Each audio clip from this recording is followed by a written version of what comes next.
शेख वसीम अख्तर हमारे यहाँ पे तकरीबन अरसा 20 साल बल्कि 25 साल से दुकानदार था और मैं यहाँ पे बिज़नेस पूरी मार्केट में करता रहा था। इवन के वो एक्स प्रेसिडेंट भी था इस मार्केट का। माशाल्लाह उसका इतना ज़्यादा ट्रस्ट हो गया हुआ था कि हर कोई फैक्ट्री वाला, वर्कशॉप वाला या कोई जो कोई बंदा चाह रहा हो कि यार मैं अपनी इन्वेस्टमेंट करना चाह रहा हूँ तो इसको वो हैंड ओवर कर देते थे।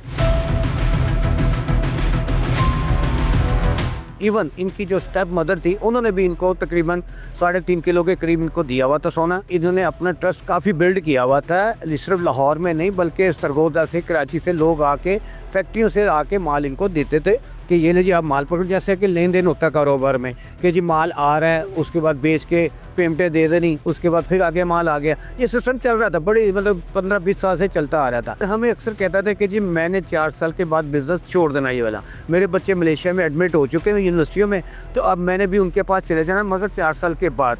अब हम महसूस करते हैं कि 4 साल तो बहुत दूर था। ये लोगों को बताया जा रहा है 4 साल के बाद, ताकि लोग ट्रस्टी रहें, लोग हमें माल देते रहें, मैं उनका माल देता रहूँ।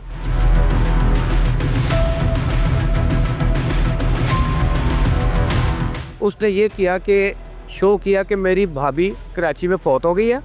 जुमेरात वाले दिन वो दुकान उसने बंद करके बाहर लिखवा दिया कि जी बवजह फ़ौत की दुकान बंद रहेगी और मंगल वाले दिन खोलेगी। वो तो 4 से 5 दिन का जो प्रोसेस बंद था दुकान, सब लोग अपने अपने कामों में मसरूफ़ थे, किसी को पता नहीं कि ये क्या हो रहा है या क्या होगा।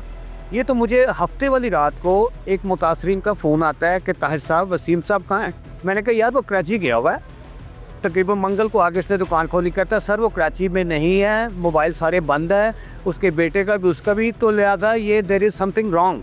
मैंने कहा नहीं ऐसा नहीं हो सकता। फिर सैटरडे की नाइट के बाद संडे मॉर्निंग जब आया, उसने फिर मुझे फ़ोन किया कि ताहिर साहब वो बंदा नहीं ट्रेस हो रहा है, फ़ोन उसके बंद है। इवन उसके जो 2 घर थे अपने थे उसके, वो भी उसके बिक गए हुए थे। हमें इस चीज़ का भी मालूम था। फिर हम कन्फर्म हो गए कि लो जी अब ये हो गया हुआ है।